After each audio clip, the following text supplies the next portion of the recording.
দর্শক আসসালামু আলাইকুম। নীলদর্শন ইউটিউব চ্যানেলের পক্ষ থেকে আপনাদের সকলকে অভিনন্দন ও শুভেচ্ছা জানাচ্ছি। দর্শক, আজকে আমি ঘুরতে ঘুরতে আপনাদের দেখাইতে নিয়ে আসলাম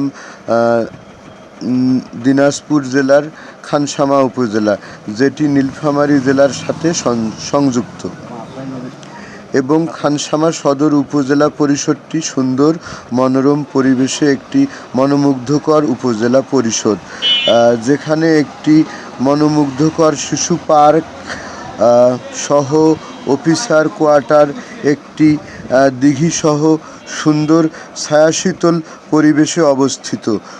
দর্শক, এই খানসামা উপজেলায় আত্রাই নদী অবস্থিত।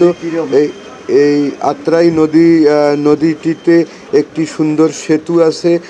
দর্শক, এই বর্তমান এই আত্রাই নদীর নাম হচ্ছে করতোয়া নদী। তো দর্শক, আপনারা বিকেলবেলা আসবেন, এই খানসামা উপজেলা ঘুরবেন, উপজেলা পরিষদ ঘুরবেন, তারপরে সামনে একটি সুন্দর ডাকবাংলা আছে, খুব সুন্দর, বর্ষাকালে অসাধারণ সৌন্দর্য এই উপজেলার নদীটির কারণে। দর্শক, আপনারা দেখুন, আপনাদের ভালো লাগলে চ্যানেলটিতে সাবস্ক্রাইব করবেন, লাইক কমেন্ট শেয়ার করতে ভুলবেন না। দর্শক, পরবর্তী ভিডিওতে দেখা হবে ইনশাল্লাহ। দর্শক, আপনাদের আবারও অভিনন্দন ও শুভেচ্ছা জানিয়ে শেষ করছি।